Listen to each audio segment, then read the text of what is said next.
آپ بہت پیاری ہیں، جتنا میں سوچتی تھی آپ اس سے بھی زیادہ اچھی ہیں۔ چلیں ایک سیلفی میرے فون سے ہو جائے، آج کی جو بھی تصویریں ہیں وہ سب آپ کے فون میں ہیں، وہ مجھے آپ پلیز ضرور سینڈ کر دیجیے گا۔ زویا نے اپنا فون دیکھا، چارج تو ہو چکا تھا۔ زویا کو کچھ سمجھ نہیں آ رہی تھی۔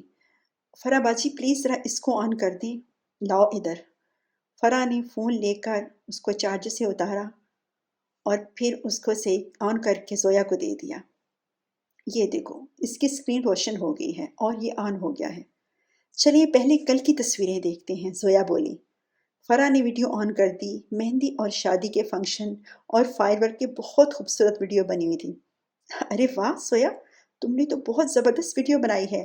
شادی کی رات جو فائر ورک ہوا تھا اس کی ویڈیو چل رہی تھی جو زویا نے پچھلے راؤنڈ میں بنائی تھی۔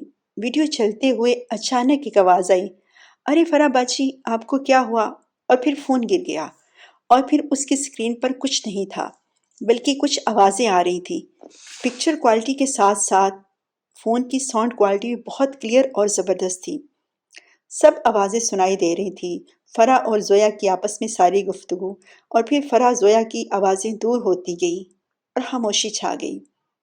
کبھی کبھی فائر ورک ہوتا تو اسکرین پر روشنی تھوڑی دیر کے لیے نظر آتی۔ فرح اور زویا دونوں کمرے میں موجود صوفے پر بیٹھی ہوئی تھیں۔ زویا نے ٹیبل پر رکھے ہوئے چپس کھانا شروع کر دیے۔ ابھی تھوڑی سی بھوک لگ رہی ہے، کیا خیال ہے کھانے کے لیے کچھ منگوا لوں؟ فرح بولی۔ نہیں باجی، یہاں کافی کچھ پڑا ہوا ہے، فریش فروٹ، ڈرائی فروٹ اور جوس کے ٹن بھی ہیں۔ زویا نے اپنی پسند کا فیورٹ رانی پیچ جوس کا ٹن کھول کر پینا شروع کر دیا۔ اچانک فون سے آوازیں آنے لگی، جیسے لگ رہا تھا کوئی بہت غصے میں ہے۔ آوازیں دور سے تھیں، یکدم آوازیں بالکل کلیئر ہو گئیں۔ بتاؤ زلیخا، یہ سب کیا ہے؟ نادر خان کی آواز بہت کرخت اور تیز تھی۔ مجھے کیا پتا، فرقان نے یہ سب کچھ کیا ہے۔ تم نے تو کہا تھا وہ سب کچھ اپنی بیٹی کے نام کر دیں گے، مگر مجھے یہ کیوں نہیں بتایا گیا کہ مجھے بھی فرقان کی جائیداد کا حصہ اس کے نام کرنا ہوگا؟ نادر خان کا غصہ اپنے عروج پر تھا۔ مجھے خود کہاں معلوم تھا؟ زلیخا چلائی۔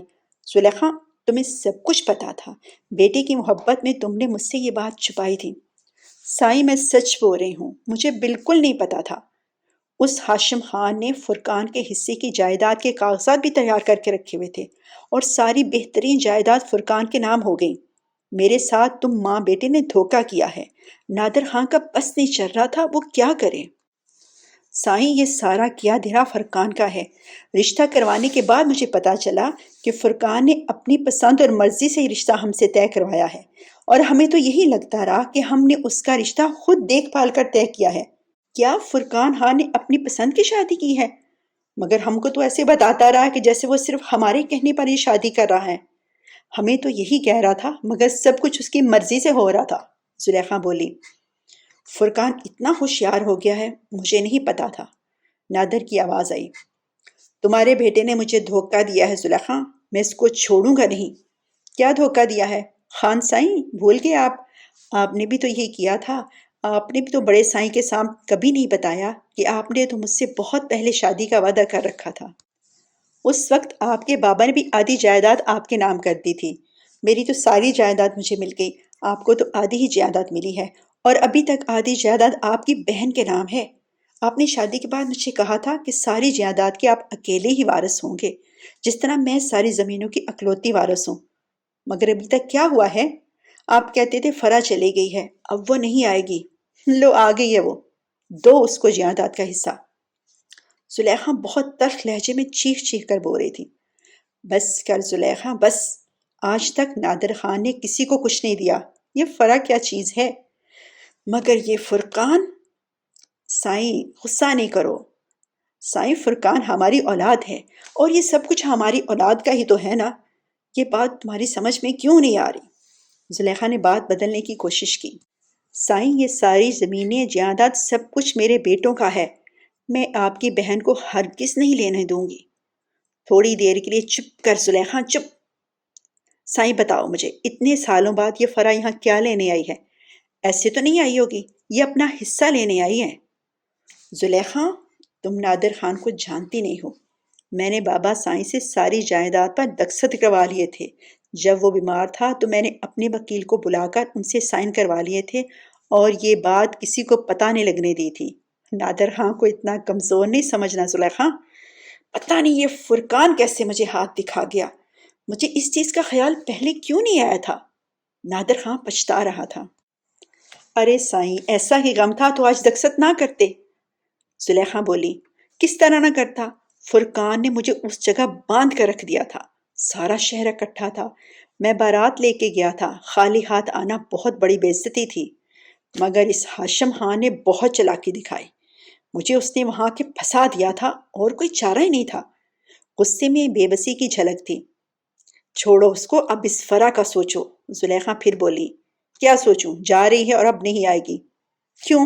پہلے بھی تو آپ کہتے تھے نہیں آئے گی نہیں آئے گی، آ گئی نا۔ اب کیوں آئے گی؟ اب کس سے ملنے آئے گی؟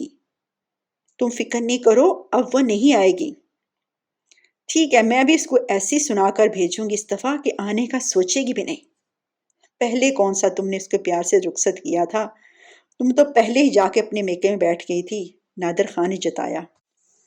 تب میں نے کہا تھا کہ اس کو لندن میں نہ بھیجو، گھر میں رکھو، مگر بابا کو تو شادی کرنی تھی فرا کی۔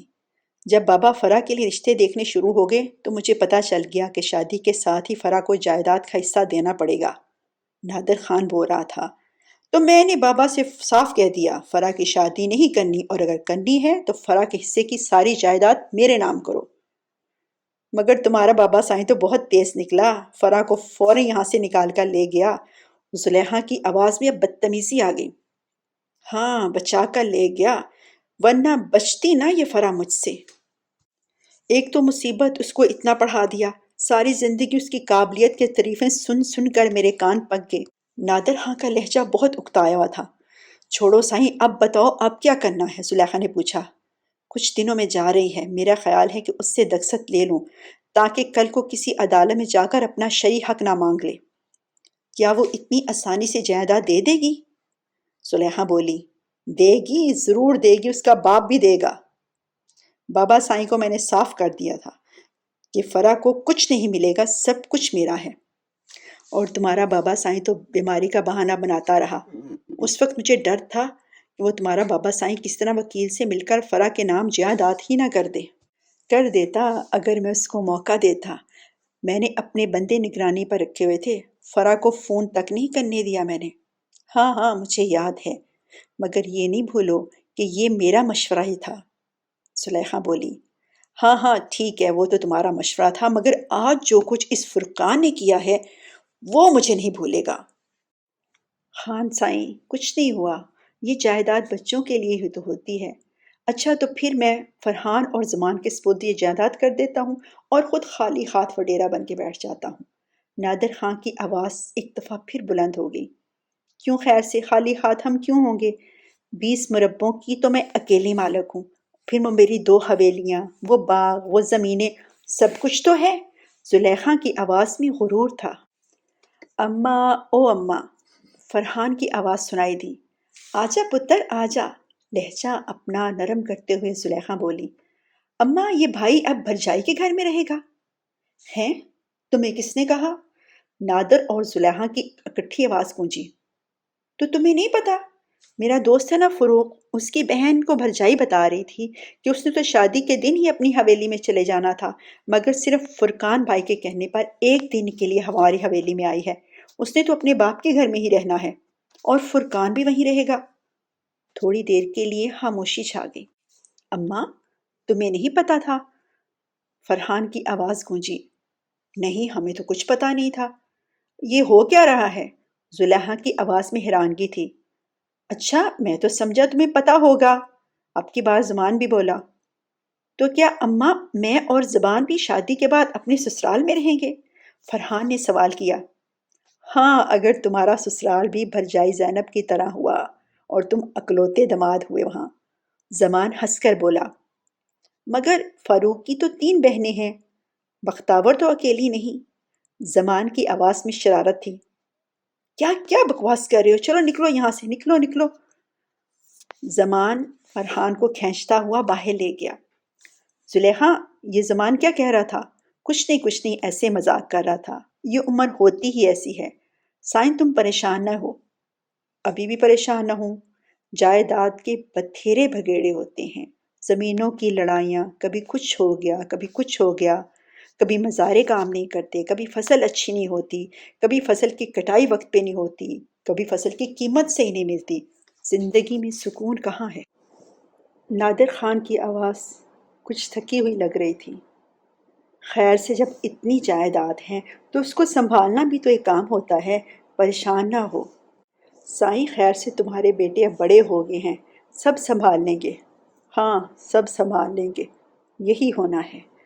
نادر خان کی آواز بہت تلخ ہو گئی۔ کافی دیر تک خاموشی رہی، پھر ارمالی کھولنے اور بند ہونے کی آوازیں آنے لگیں۔ چلو سائیں اب سو جاؤ، اس طرح بیٹھے رہنے سے کچھ نہیں ہوگا، زلیخا بولی۔ تم سو جا زلیخا، ٹھنڈی ہو کر۔ نادر خان ابھی بھی غصے میں تھے۔ تھوڑی دیر بعد زلیخا بولی، بیٹے کی شادی ہے، خوشی کے دن سوگ نہ منا۔ زلیخا چپ ہو جا اور سو جا، نادر خان غصے سے بولا، اور پھر خاموشی ہو گئی۔ ڈاکٹر فرا اور زویا بالکل خاموش ساکت سب کچھ سن رہی تھیں۔ وہ دونوں اپنی اپنی جگہ بیٹھی کی بیٹھی رہ گئیں۔ ڈاکٹر فرا کو پتہ نہیں کیا کیا یاد آ رہا تھا۔ بابا اسی لیے اس کو گھر سے دور رکھتے تھے۔ زلیخا کا فرا کے ساتھ شروع سے رویہ تلخ تھا، اور فرا کو کبھی سمجھ نہیں آتی تھی کہ زلیخا اس کے ساتھ اس طرح کا سلوک کیوں کرتی ہے۔ فون پر اب کوئی آواز نہیں تھی۔ فون ابھی تک آن تھا۔ اب لان میں بھی خاموشی تھی۔ کبھی کبھی پرندوں کے پروں کی اور کبھی پتوں کی سرسراہٹ کی آوازیں آتی۔ ہوا کا شور کبھی ہلکا اور کبھی تیز ہو جاتا۔ کبھی ہوا درختوں اور پتوں سے زور سے ٹکراتی تو آوازیں آ جاتی، مگر زیادہ دیر خاموشی رہتی۔ ڈاکٹر فرا نے زویا کی طرف دیکھا۔ زویا نے سر جھکایا ہوا تھا، جیسے اس سے کوئی غلطی ہو گئی ہے۔ ڈاکٹر فرا نے زویا کے ہاتھ پر ہاتھ رکھ دیا تو زویا نے سر اٹھا کر دیکھا۔ فرا باجی، مجھے کچھ پتہ نہیں، یہ سب کیسے ہو گیا ہے، میں نے کچھ نہیں کیا۔ زویا، تم نے کچھ نہیں کیا، مجھے معلوم ہے، لیکن میرے لیے یہ سب کچھ بہت ضروری تھا، اس لیے خدا نے تمہیں وسیلہ بنایا ہے، اور اب مجھے فیصلہ کرنے میں اور بھی آسانی ہو جائے گی۔ اس کے بعد فون میں سے کوئی اور آواز نہیں آئی۔ چلو سو جاؤ، فرا نے خاموش زویا کو دیکھ کر کہا۔ زویا چپ چاپ اٹھی۔ اس کو سمجھ نہیں آ رہا تھا کہ وہ کیا کہے اور کیا کرے۔ زویا، کیا یہ باتیں میرے اور تمہارے درمیان رہیں گی؟ فرا باجی، مجھ پہ اعتبار کیجیے، میں یہ کسی کو نہیں بتاؤں گی۔ تو کیا میں اس کو ڈیلیٹ کر دوں؟ ڈاکٹر فرا بولی۔ جیسی آپ کی مرضی۔ زویا یہ کہہ کر واش روم میں چلے گئی۔ وہ ساری رات فرا سو نہیں سکی۔ پتہ نہیں کیا کیا سوچتی رہی اور کیا کیا یاد آتا رہا۔ دوسرے دن صبح ناشتے کے بعد فرا بڑے ڈائننگ روم میں چلے گئی۔ نادر خان اور زلیخا وہیں تھے۔ فرحان اور زمان بھی ناشتہ کر رہے تھے۔ السلام علیکم ادا۔ فرا کیسی ہو؟ زلیخا بولی۔ میں ٹھیک ہوں۔ ادا، آج آپ میرے ساتھ کانفرنس ہال میں جائیں گے؟ ہاں کیوں نہیں، مجھے بہت اچھا لگے گا، نادر خان خوش دلی سے بولے۔ واقعی پچھلے دنوں سے اتنے پڑھے لکھے لوگوں کے ساتھ میل ملاپ اس کو بہت اچھا لگ رہا تھا۔ ناشتے کے بعد فرحان اور زمان چلے گئے۔ آج ان کا اپنے دوستوں کے ساتھ فارم ہاؤس میں پکنک کا پروگرام تھا۔ انہوں نے رسمی طور پر فرا کو بھی انوائٹ کیا، مگر فرا نے کہا آج اس نے کانفرنس میں جانا ہے، اس نے اپنا لیکچر تیار کرنا ہے۔ فرحان اور زمان کے جانے کے بعد فرا نے اپنے آپ کو مضبوط کر کے نادر خان سے بات کرنے کا سوچا۔ ادا، مجھے آپ سے ایک بات کرنی ہے۔ نادر خان اور زلیخا دونوں نے یکدم چونک کر فرا کی طرف سوالیوں نظروں سے دیکھا۔ ادا، مجھے کچھ دنوں میں یہاں سے چلے جانا ہے۔ میں چاہتی ہوں کہ جانے سے پہلے اگر کوئی زمین یا جائیداد میرے نام ہو تو میں اپنا خاندانی سارا حصہ آپ کے نام کر جاؤں۔ آپ میرے بڑے بھائی ہیں، میرے بابا کی جگہ ہیں۔ اور بابا کی ساری جائیداد اور دولت کے آپ وارث ہیں۔ مجھے خوشی ہوگی کہ اگر یہ سب کچھ آپ کے نام ہو جائے۔ مجھے صرف آپ کی محبت اور پیار چاہیے، اور اگر زندگی میں موقع ملے تو اپنے ماں باپ کے گھر اپنے بھائی کو ملنے آ جایا کروں۔ ڈاکٹر فرا نے بہت ٹھہر ٹھہر کر سر جھکا کر بات کی۔ یہ بات شاید وہ سر اٹھا کر نہیں کر پاتی۔ اپنوں کی محبتیں سر کہاں اٹھانے دیتی ہیں۔ تھوڑی دیر خاموشی کے بعد زلیخا بولی، فرا تم اپنی خوشی سے یہ سب کچھ کر رہی ہو؟ جی بھرجائی، میں چاہتی ہوں ادا آج وکیل سے بات کریں، سارے کاغذات تیار کروا لیں۔ ٹھیک ہے فرا، جیسی تمہاری مرضی۔ نادر خان کی آواز بالکل سپاٹ تھی، کوئی جذبہ، کوئی احساس، کچھ نہ تھا۔ نادر خان ایک بہت بڑا جاگیردار تھا، وڈیرا تھا، بہت زمینوں کا مالک تھا۔ شاید بھائی نہیں تھا یا بیٹا نہیں تھا، بس وارث تھا۔ زویا نے کمرے میں ناشتہ کر لیا تھا اور اب تک اس نے ساری اپنی پیکنگ بھی مکمل کر لی تھی۔ بات لینے کے بعد زویا نے بہت خوبصورت فیروزی ٹراؤزر اور شرٹ پہن لی، ساتھ لائٹ فیروزی بڑا سا دوپٹہ جس پر پنک ریبن لگا ہوا تھا، بالوں کو کومب کر کے چھوٹا سا کلپ لگا دیا۔ جب ڈاکٹر فرا کانفرنس میں جانے کے لیے تیار ہوئیں تو بے حد خوبصورت لگ رہی تھیں۔ انہوں نے پیچ کلر کی پرنٹڈ ساڑی پہنی ہوئی تھی جو ان پر بہت جچ رہی تھی۔ فرا باجی آپ ساڑی ہی پہنا کریں، آپ کو بہت خوبصورت لگ رہی ہے، کسی مصور کی تصویر کی مانند۔ زویا نے ان کو پیار سے گلے لگا لیا۔ زویا تم تو خود بھی بہت خوبصورت لگ رہی ہو۔ فرا کے چہرے کے ڈمپل نمایاں ہو گئے۔ نادر خان نے روایتی شلوار قمیض کے ساتھ میچنگ واسکٹ پہنی ہوئی تھی اور آج سر پہ روایتی ٹوپی پہنی ہوئی تھی۔ ڈاکٹر شہباز خان نے کراچی میں آنے سے پہلے ہی ہوٹل میں 2 روم بک کروائے تھے۔ جب فرا نے زویا کو اپنے ساتھ رکھنے کو خواہش کی تو ڈاکٹر ہر روز فنکشن کے بعد اپنے ہوٹل کے روم میں چلے جاتے تھے۔ آج بھی ڈاکٹر صاحب کو ہوٹل سے ہی کانفرنس روم میں جانا تھا۔ ڈاکٹر نادر خان کے ہمراہ ڈاکٹر فرا اور زویا کانفرنس ہال میں پہنچے۔ زویا نے زلیخا سے سلام لے کر اجازت چاہی تھی اور زلیخا نے بڑی خوش دلی سے زویا سے بات کی تھی۔ اتنے بڑے ڈاکٹر کی بہن اور اس کی شرکت سے نادر خان کی اور بھی ٹور بن گئی تھی۔ زویا نے اپنا بیگ بھی گاڑی میں رکھوا لیا تھا۔ کانفرنس 4 بجے شروع ہوئی۔ آغا خان ہاسپٹل بہت زبردست اور جدید ہاسپٹل ہے جہاں بہت سے ڈاکٹرز اور سٹاف ہیں۔ ڈاکٹر کانفرنس اکثر وہاں ہوتی رہتی تھی، اس کے لیے ہاسپٹل میں ایک الگ کانفرنس ہال بنایا گیا تھا جو بہت بڑا تھا۔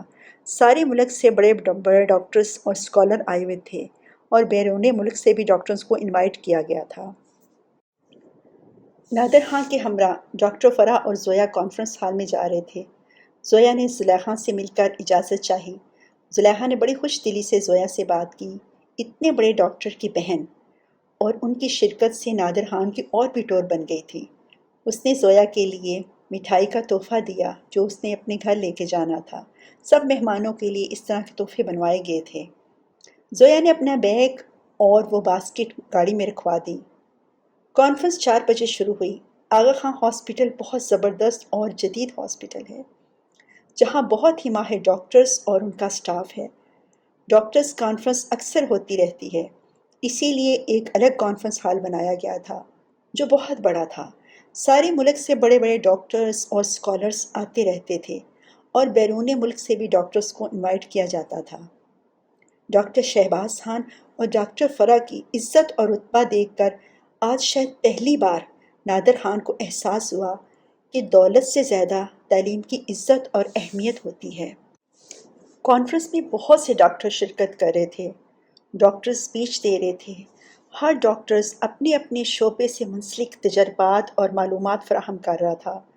جب ڈاکٹر شہباز خان کا نام اناؤنس کیا گیا تو کافی ڈاکٹرز اٹھ کر تالیاں بجانے لگے۔ ڈاکٹر شہباز خان نے بہت مختصر اور بہت مفصل گفتگو کی اور آغا خان ہاسپٹل کو آفر کی کہ جب بھی ان کی ضرورت ہوگی تو وہ اویلیبل ہیں۔ سینئر ڈاکٹر زکا نے کہا کہ ڈاکٹر شہباز اور ڈاکٹر فرا جیسے لوگوں کو پاکستان میں آنا چاہیے، پاکستان کو ان جیسے ڈاکٹرز کی بہت ضرورت ہے۔ ڈاکٹر فرح نے بھی اسپیچ دی اور نادر خان کو پہلی بار اپنی بہن پر بہت پیار آیا۔ کانفرنس کے بعد ایک شاندار بفے کا اہتمام کیا گیا ہوا تھا۔ ڈاکٹر فرح نے بہت سے ڈاکٹرز سے اپنے بھائی کا تعارف کروایا۔ ڈاکٹر فرح کا بھائی ہونے پر آج نادر خان کو بہت اچھا لگ رہا تھا۔ آج ایک لڑکی کی وجہ سے اتنے بڑے بڑے قابل ڈاکٹرز جس طرح نادر خان کی عزت کر رہے تھے، فرقان، فرحان یا زمان کی وجہ سے کبھی آج تک ایسا نہیں ہوا تھا۔ جب ڈاکٹر فرح اپنے شعبے کے بارے میں لیکچر دے رہی تھی تو نادر دیکھتا رہ گیا۔ فرح جس کو کمزور سی لڑکی سمجھتا تھا، اس کا علم، اس کی سوچ کتنی مضبوط ہے، وہ کتنے کانفیڈنس سے اپنی تقریر کر رہی تھی۔ سب ڈاکٹرز اس کی سپیچ بغور سن رہے تھے۔ آخر میں فرح نے ہال میں آئے ہوئے مہمانوں سے کہا، اگر وہ کوئی سوال پوچھنا چاہتے ہیں تو وہ پوچھ سکتے ہیں۔ فرح بہت اعتماد کے ساتھ بہترین انگلش میں جوابات دے رہی تھی۔ دیکھنا نادر، تم کبھی اپنی بہن پر فخر کرو گے۔ جب کبھی بابا یہ بات نادر خان کو کہتے تو نادر فوراً جواب دے دیتا، آدمی کبھی بھی عورت پر فخر نہیں کر سکتا، فخر اس پر ہوتا ہے جو آپ سے بہتر ہو، اور لڑکی کبھی بھی لڑکے سے بہتر ہو ہی نہیں سکتی۔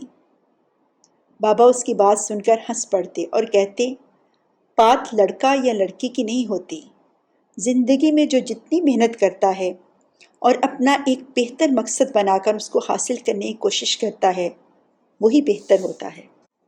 نادر خان کو آج اپنے بابا کی بات سچی لگ رہی تھی۔ نادر خان کے پاس بے تحاشا دولت تھی، بے شمار زمینیں، جائیداد، پیسہ، کیا نہیں تھا، مگر اس کو ہر وقت فکر لگی رہتی کہیں وہ کم نہ ہو جائے، اور پیسہ بڑھانے کی دوڑ میں وہ بھاگتا رہتا۔ سکون، اطمینان جو آج فرح کے چہرے پر تھا، اس کا اثر اشیر بھی نادر خان کے دل میں نہ تھا۔ ڈاکٹر شہباز خان نے کراچی میں اپنا اسٹے ایک 5 اسٹار ہوٹل میں کیا ہوا تھا، جبکہ زویا ڈاکٹر فرح کے ساتھ حویلی میں ہی 3 دن رہی۔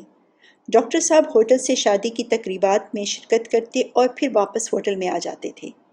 زویا کو ڈاکٹر فرح نے اپنے پاس رہنے کی درخواست کی تھی، اور زویا بھی ڈاکٹر فرح کے ساتھ بہت خوش تھی۔ کانفرنس کے بعد کھانے کے ٹیبل پر زویا، ڈاکٹر فرح، نادر خان اور ڈاکٹر شہباز اکٹھے تھے، مگر ڈاکٹر شہباز خان کو بہت کم موقع ملا کہ وہ ڈاکٹر فرح سے بات کرے۔ بہت سے دوسرے ڈاکٹرز ان کے ساتھ محو گفتگو رہے۔ ویسے بھی فرح کے ساتھ ہر روز اس کی واٹس ایپ پہ بات چیت ہوتی رہتی تھی، اور فرح کی کوشش یہ بھی تھی کہ وہ خود بھی ڈاکٹر شہباز سے اپنے بھائی کے سامنے کم از کم بات کرے۔ فرح نادر خان کے سامنے کوئی بھی ایشو نہیں بنانا چاہتی تھی۔ اوکے، اب ہمیں اجازت دیجیے۔ ڈاکٹر شہباز خان نے دوسرے سب مہمانوں سے الوداع ہونے کے بعد نادر خان سے اجازت چاہی۔ ڈاکٹر صاحب، آپ کا بہت شکریہ، آپ نے ہمارے بیٹے کی شادی پر آ کر ہماری عزت افزائی کی۔ نادر خان واقعی ممنون لگ رہا تھا۔ ہمیں خود آپ سے مل کر بہت خوشی ہوئی ہے۔ آپ کبھی اسلام آباد آئیں تو ضرور ہمارے گھر پہ تشریف لائیے گا۔ ضرور، میں ضرور آؤں گا، اور اپنے والد صاحب کو میرا سلام ضرور دیجیے گا۔ اوکے ڈاکٹر فرح، آپ کا بہت شکریہ، کانفرنس کافی اچھی رہی۔ ڈاکٹر شہباز خان نے رسماً ڈاکٹر فرح سے بات کی۔ جی بالکل۔ اچھا، خدا حافظ۔ اب ہماری فلائٹ کا ٹائم ہونے والا ہے، ہمیں 1 گھنٹہ پہلے ایئرپورٹ جانا ہے۔ ہوٹل سے ٹیکسی آ گئی تھی۔ ڈاکٹر شہباز خان نے نادر خان کی گاڑی سے زویا کا بیگ نکالا۔ ڈرائیور نے فوراً ٹیکسی میں رکھ لیا اور ساتھ ہی وہ مٹھائی کی باسکٹ بھی رکھ لی۔ پھر ڈاکٹر شہباز خان اور زویا ایئرپورٹ چلے گئے۔ نادر خان نے مڑ کر ڈاکٹر فرح کی طرف دیکھا۔ اس کے بعد کیا ہوا، اس کے لیے سنیے اگلی آخری قسط۔